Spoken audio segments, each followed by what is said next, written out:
ఆంధ్రప్రదేశ్ అభివృద్ధి కోసం ఎప్పటికప్పుడు సరికొత్త ఆలోచనలు చేస్తున్నామని ముఖ్యమంత్రి చంద్రబాబు నాయుడు అన్నారు. ఇవాళ ఎన్టీఆర్ జిల్లా ముప్పాళ్లలో పర్యటించిన చంద్రబాబు తమ కూటమి ప్రభుత్వం జగజ్జీవన్ రావు స్ఫూర్తితో పనిచేస్తోందని చెప్పారు. ప్రజల జీవన ప్రమాణాలు మెరుగుపరచడమే లక్ష్యంగా పెట్టుకున్నామన్నారు. దీపం పథకాన్ని మొట్టమొదట తీసుకువచ్చిన పార్టీ తెలుగుదేశమే అని చెప్పారు. మహిళల కోసం డ్వాక్రా సంఘాలు తీసుకువచ్చామన్నారు. ఆలోచన విధానంలో మార్పు వస్తేనే అభివృద్ధి సాధ్యమవుతుందని చంద్రబాబు హితవు పలికారు. రోడ్డు ప్రమాదంలో మృతి చెందిన పాస్టర్ ప్రవీణ్ పగడాలపై క్రిస్టియన్ సంఘాలు రకరకాల అనుమానాలు వ్యక్తం చేస్తున్న క్రమంలో మాజీ ఎంపీ హర్షకుమార్ పై పోలీసులు కేసు నమోదు చేశారు. పాస్టర్ మరణంపై తప్పుడు ఆరోపణలు చేయడంతో ఆయనపై కేసు నమోదు చేశారు. ఎవరో చంపి రోడ్డు పక్కన విసిరేశారని, దీన్ని రోడ్డు ప్రమాదంగా చిత్రీకరించే ప్రయత్నం చేస్తున్నారని హర్షకుమార్ ఆరోపణలు చేశారు. పోలీసులు కూడా కేసు తప్పుదోవ పట్టిస్తున్నారని కూడా వ్యాఖ్యలు చేశారు. మాజీ ఎంపీ వ్యాఖ్యలపై స్పందించిన పోలీసులు ఆయనకు నోటీసులు జారీ చేశారు. పాస్టర్ ప్రవీణ్ పగడాల మృతిపై చేసిన ఆరోపణలకు తగిన ఆధారాలతో విచారణకు హాజరు కావాలని నోటీసుల్లో పేర్కొన్నారు. అయితే హర్షకుమార్ పోలీసుల విచారణకు హాజరు కాలేదు. పైగా మరోసారి అవే వ్యాఖ్యలతో విరుచుకుపడ్డారు. దీంతో ఆయనపై కేసు నమోదు చేశారు. కరీంనగర్లో తిరుపతి వెంకటేశ్వర స్వామి ఆలయం నిర్మాణానికి సహకరించాలి అంటూ కేంద్ర మంత్రి Bandi Sanjay TTD chairman BR నాయుడుకు లేఖ రాశారు. కరీంనగర్లో టీటీడీ ఆలయానికి 2023లోనే అనుమతి మంజూరైందని బండి సంజయ్ చెప్పారు. 2023 మే 31న కరీంనగర్లో 10 ఎకరాల స్థలంలో శంకుస్థాపన జరిగిందని, అయితే ఆ తర్వాత నుండి ఇప్పటి వరకు ఒక్క ఇటుక కూడా కదలలేదని చెప్పారు. ఆలయ నిర్మాణం కోసం గత 2 ఏళ్లలో ఒక్క అడుగైనా పడలేదని ఆవేదన వ్యక్తం చేశారు.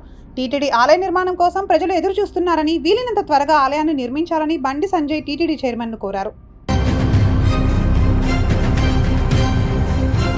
చిలుకూరు బాలాజీ ఆలయం ప్రధాన పూజారి రంగరాజన్ మీద దాడి కేసులో ప్రధాన నిందితుడికి బెయిల్ వచ్చింది. ప్రధాన నిందితుడు కేవీ రెడ్డికి రాజేంద్రనగర్ కోర్టు బెయిల్ మంజూరు చేసింది. 15,000తో 2 పూచీకత్తులు సమర్పించాలని ఆదేశాలు జారీ చేసింది. నిందితుడిని మొయినాబాద్ పోలీసులు ఫిబ్రవరి 8న అరెస్ట్ చేశారు. 2025 ఫిబ్రవరి 7న సుమారు 25 మంది నిందితులు రంగరాజన్ ఇంట్లోకి చొరబడ్డారు. తమకు ఆర్థిక సహాయం కావాలి అంటూ కె వీరరాఘవరెడ్డి 25 మంది అనుచరులతో వచ్చి దాడి చేశారని సమాచారం. విశ్వవసునామ సంవత్సరం వసంత నవరాత్రుల్లో 7వ రోజు సందర్భంగా ఇవాళ ఇంద్రకీలాద్రి మీద కనకదుర్గ అమ్మవారికి మంత్రపూర్వకంగా ప్రత్యేక పుష్పార్చన జరిగింది. ఎర్ర తామర పూలు, ఎర్ర గన్నేరు పూలు, సన్నజాజులతో పుష్పార్చనను నిర్వహించారు. అమ్మవారి ప్రధాన ఆలయం నుండి పుష్పాలతో మంగళ వాయిద్యాలు, వేద మంత్రాల నడుమ ఆలయ అర్చకులు, సిబ్బంది అర్చనా ప్రాంగణానికి వెదురు బుట్టలతో పూలు తీసుకుని వెళ్లారు. మరోవైపు చైత్ర శుద్ధ అష్టమి సందర్భంగా ఇవాళ ఇంద్రకీలాద్రి క్షేత్ర పాలకుడైన ఆంజనేయ స్వామికి ప్రత్యేక పూజలు నిర్వహించారు. ఇంద్రకీలాద్రి ప్రధాన ఆలయంతో పాటు ఉపాలయాల్లో కొలువైన ఆంజనేయ స్వామికి అభిషేకాలు, నాగవల్లి దళార్చనలు జరిగాయి. భారత ప్రధానమంత్రి నరేంద్ర మోదీకి శ్రీలంక ప్రభుత్వం తమ దేశపు అత్యున్నత పురస్కారాన్ని ప్రదానం చేశారు. ఆ దేశపు అధ్యక్షుడు అనూరా కుమార దిశానాయకే భారత ప్రధాని మోదీకి శ్రీలంక మిత్ర విభూషణ బిరుదు ప్రదానం చేశారు. 3 రోజుల శ్రీలంక పర్యటన కోసం భారత ప్రధాని నరేంద్ర మోదీ ఈ ఉదయం కొలంబో చేరుకున్నారు. థాయిలాండ్లో బిమ్స్టెక్ సదస్సు ముగించిన తర్వాత మోదీ బ్యాంకాక్ నుండి నేరుగా కొలంబోలో అడుగుపెట్టారు. ద్వైపాక్షిక చర్చల్లో భాగంగా శ్రీలంక అధ్యక్షుడు అనూరా కుమారతో ముఖాముఖి మాట్లాడిన మోదీ తమిళ జాలర్ల సమస్యను ప్రస్తావించారు. తమిళ జాలర్లను వెంటనే విడుదల చేయాలని, మానవతా దృక్పథంతో వారి పడవలను విడిచిపెట్టాలని కోరారు. భారతదేశంలో మొట్టమొదటి vertical lift railway sea bridge ప్రారంభానికి సిద్ధమైంది. తమిళనాడులోని రామనాథపురం జిల్లా పరిధిలో 535 కోట్లతో నిర్మించిన పంబన్ వంతెనను ప్రధానమంత్రి నరేంద్ర మోదీ శనివారం జాతికి అంకితం చేశారు. శ్రీరామనవమి రోజు మధ్యాహ్నం ప్రధానమంత్రి పంబన్ నుండి రిమోట్ పద్ధతిలో వంతెనను ప్రారంభిస్తారు. తర్వాత రామేశ్వరం నుండి తాంబారానికి ప్రత్యేక రైలు రాకపోకలు మొదలవుతాయి. పంబన్ బ్రిడ్జికి 2019 మార్చి 1న ప్రధాని మోదీ శంకుస్థాపన చేశారు. రైల్ వికాస్ నిగమ్ లిమిటెడ్ 2020లో పనులు చేపట్టి 4 ఏళ్ల కాలంలోనే పూర్తి చేసింది. వెర్టికల్ లిఫ్ట్ ను 600 మీటర్ల దూరంలోని ప్రతిపాదిత స్థలానికి చేర్చేందుకు మాత్రం 5 నెలల సమయం పట్టింది. అస్సాంలో జరిగిన ట్రైబల్ అటానమస్ కౌన్సిల్ ఎన్నికల్లో బీజేపీ నేతృత్వంలోని ఎన్డీఏ కూటమి ఘన విజయం సాధించింది. కాంగ్రెస్ ఘోర పరాభవమే మిగిలింది.